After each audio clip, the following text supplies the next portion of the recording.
अनुमानों से बिल्कुल उलट आरबीआई ने ब्याज दरों में कोई बदलाव नहीं किया है। वहीं रेपो रेट बिना बदलाव के 6.5% रखा है। आरबीआई की एमपीसी की बैठक के बाद गवर्नर शक्तिकांता दास ने कहा कि इकोनॉमी में जारी रिकवरी को बरकरार रखने के लिए पॉलिसी रेट में कोई बदलाव का फैसला नहीं किया गया है, लेकिन जरूरत पड़ने पर आरबीआई हालात के मुताबिक कदम उठाएगी। आरबीआई गवर्नर ने कहा कि तमाम ग्लोबल टेंशन के बीच भारत की इकोनॉमी मजबूत बनी हुई है। आरबीआई के फैसले की बड़ी बड़ी बातों को आसान शब्दों में समझा रहे हमारे सहयोगी अंकुर मिश्रा। जी हाँ, रिजर्व बैंक ऑफ इंडिया ने रेपो रेट को इस बार अनचेंज रखा है और साथ ही साथ जो विड्रॉल ऑफ एकोमोडेशन है वो जारी रहेगा। लेकिन यहाँ पर आरबीआई गवर्नर ने एक चीज़ एकदम साफ की कि ये जो पॉज है वो सिर्फ इस पॉलिसी के लिए है और साथ ही साथ जो इन्फ्लेशन के अगेंस्ट वॉर है वो कंटिन्यू रहेगा। वहाँ पर वो लड़ाई जारी रहेगी जब तक मीडियम टर्म में इन्फ्लेशन को टारगेट तक पहुँचा नहीं दिया जाता। इस बार के जो इन्फ्लेशन टारगेट की बात करें तो वहाँ पर थोड़ी कटौती ज़रूर की है, 5.3% से घटाकर 5.2% के टारगेट पर ले आए हैं। और साथ ही साथ ये भी मेंशन हुआ पॉलिसी स्टेटमेंट में कि जो वैश्विक लेवल पर जो स्थिति है वो थोड़ी बेहतर हुई है। हालांकि इन्फ्लेशन के लिए जो वॉर है वो बार बार स्पेसिफाई किया गया है कि वो कंटिन्यू रहेगा।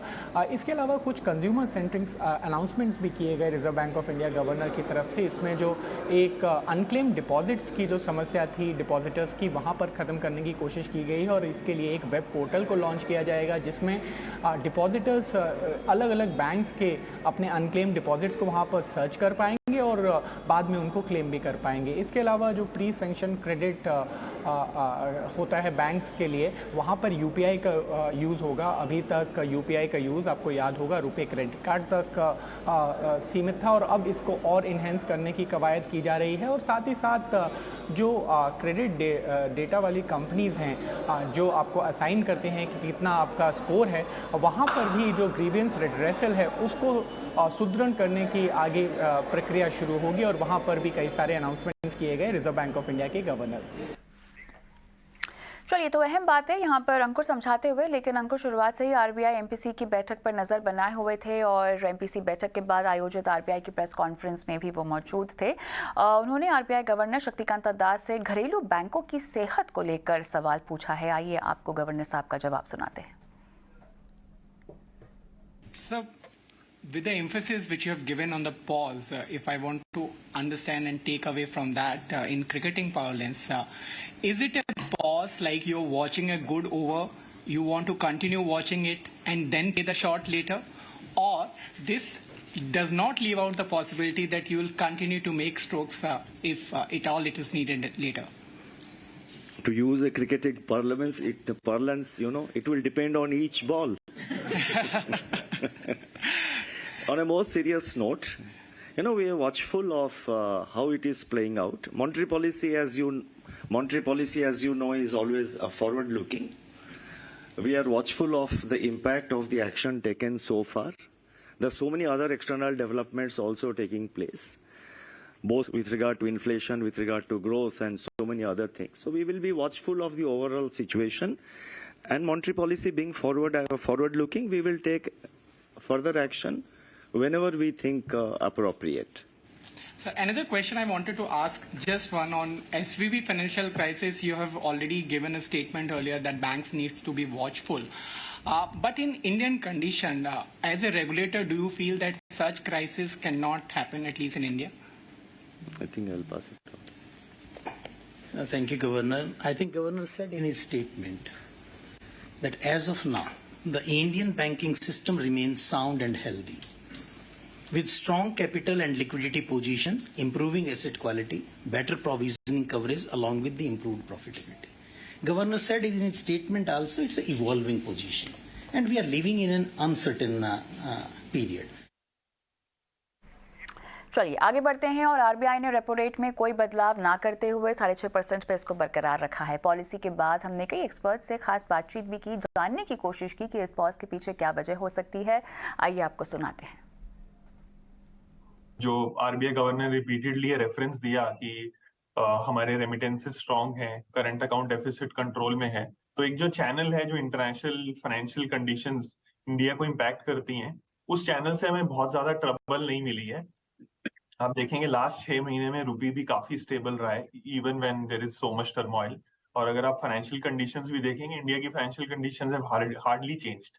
अगर आप बाकी कंट्रीज की फाइनेंशियल कंडीशन देखेंगे, उससे बहुत ही उठापटक हुई है लास्ट 1 महीने में। तो ये चैनल्स हैं जहां से आरबीआई को एक कंफर्ट मिला है कि वो एक पॉज ले सकते हैं। और अगर आप देखेंगे कि कुछ घंटों पहले ही जब रिजर्व बैंक ऑफ ऑस्ट्रेलिया ने अपनी मॉनेटरी पॉलिसी स्टेटमेंट दी थी, वो बहुत ही मिलती जुलती थी। उन्होंने बहुत सिमिलर रेफरेंस दिए कि उनका their job is not done and वो वापस से रेट हाइक कर सकते हैं। तो मुझे लगता है कि जितने भी सेंट्रल बैंक्स हैं, they also want to make sure कि वो ऐसी कोई फॉरवर्ड लुकिंग स्टेटमेंट ना दें जिसको वापस से उनको डायल डाउन करना पड़े। तो ये क्रेडिबिलिटी बिल्ड करने के लिए बहुत जरूरी है कि गोइंग फॉरवर्ड उनकी ऑप्शंस ओपन रहे अगर न्यू सरप्राइजेस मिलते हैं तो। बट मेरे ख्याल से प्रूडेंट स्टेप था। After 250 basis points rate hike, RBI has given a pause. अगर मैं इस पॉलिसी को 2 शब्दों में समराइज करूं तो मेरे हिसाब से ये एक हॉकिश पॉज है। तो जहां एक तरफ आरबीआई ने पॉज दिया है, पर साथ ही साथ उन्होंने कहीं भी ये सिग्नल नहीं किया कि ये end of rate hiking cycle है। और जो स्टैंड भी था उन्होंने वो भी मेंटेन किया है, वो विड्रॉल ऑफ अकोमोडेशन। तो इस जो अनाउंसमेंट आई है, इसको ऐसे देखना चाहिए कि ये एक पॉज है, पर स्टैंड अभी भी हॉकिश है। आरबीआई इन्फ्लेशन पे वरीसम है, कंसर्न अभी भी इन्फ्लेशन पे बनी हुई है। जहां तक आप उनके जीडीपी और इन्फ्लेशन के आंकड़े देखें, उनमें बहुत ही थोड़ा सा उन्होंने रिवीजन लाया है। जीडीपी को उन्होंने 10 बेसिस पॉइंट्स बढ़ाया है और सीपीआई में उन्होंने 10 बेसिस पॉइंट्स घटाई है FY24 के लिए जो उनके आंकड़े हैं। पर अगर देखा जाए तो ग्रोथ और इन्फ्लेशन के जो FY24 का आउटलुक है वो बहुत ज्यादा चेंज नहीं है, just 10 basis points here and there. But I think जो ओवरराइडिंग फैक्टर इस पॉलिसी में रहा और जो आरबीआई के दिमाग में आई थिंक ये पॉज को लाने में तब्दीली हुई, वो ज्यादा हद तक ग्लोबल फैक्टर्स की वजह से हुआ, जो हमने फाइनेंशियल स्टेबिलिटी कंसर्न्स देखे हैं। और आरबीआई ने आप देखे हैं अपनी पॉलिसी में कई बार गवर्नर ने financial stability concerns, financial stability, ये वर्ड्स को बहुत बार दोहराया है। अगर आप इससे पहले वाली पॉलिसी देखें तो वहां पे कोर इन्फ्लेशन को बहुत ज्यादा इंपॉर्टेंस दी गई। बट वहां से एक शिफ्ट है पॉलिसी स्पीच में कि ग्रोथ और इन्फ्लेशन अभी भी जो बैलेंस है उनको उसको मेंटेन करना है। इन्फ्लेशन अभी भी कंसर्न है, पर इस टाइम पर जो ग्लोबल फैक्टर्स हैं, they have completely ridden the governors thought process. तो यहाँ पे हमें ऐसा लगता है कि अब एक पॉज है, बट हाइक साइकिल कंटिन्यू हो सकती है। बहुत ही बैलेंस्ड अप्रोच आरबीआई ने सरप्राइज किया सबको। काफी लोगों का ये मानना था कि इस बार शायद 25 बेसिस पॉइंट हाइक आएगा और शायद आखिरी होगा, लेकिन बहुत ही बैलेंस्ड अप्रोच आरबीआई ने लिया और मेरे हिसाब से बहुत ही अच्छा है इकोनॉमी के लिए। और अपने ऑप्शंस ओपन रखे हैं, ऐसा नहीं है कि उन्होंने ऑप्शंस क्लोज कर दिए हैं। इन्फ्लेशन और प्राइस स्टेबिलिटी की बात की उन्होंने कि ये बहुत ही क्रिटिकल है, तो उस पर नज़र बना के रखेंगे और वो नज़र नहीं हटेगी उनकी। लेकिन ग्लोबल कंडीशंस थोड़े बेटर लग रहे हैं। Current account deficit is looking better, external account India के लिए ओवरऑल इन्फ्लेशन थोड़ा पहले से ईज हुआ है ओवरऑल। और वो सबको देखते हुए मेरे ख्याल से पुराना जो हाइक किया है, जो कि काफी हाइक हुआ है पिछले 1 साल में, उसका इफेक्ट को देखने के लिए वेट करना बहुत ही अच्छी अप्रोच है। और क्योंकि कहीं ज्यादा करने से इम्पैक्ट हो सकता है ज्यादा हाइक होने से, और कम करने से इन्फ्लेशन रह सकता है, तो उन्होंने अपने ऑप्शन ओपन रखे हैं। बोला है कि हम बहुत क्लोजली वॉच करेंगे।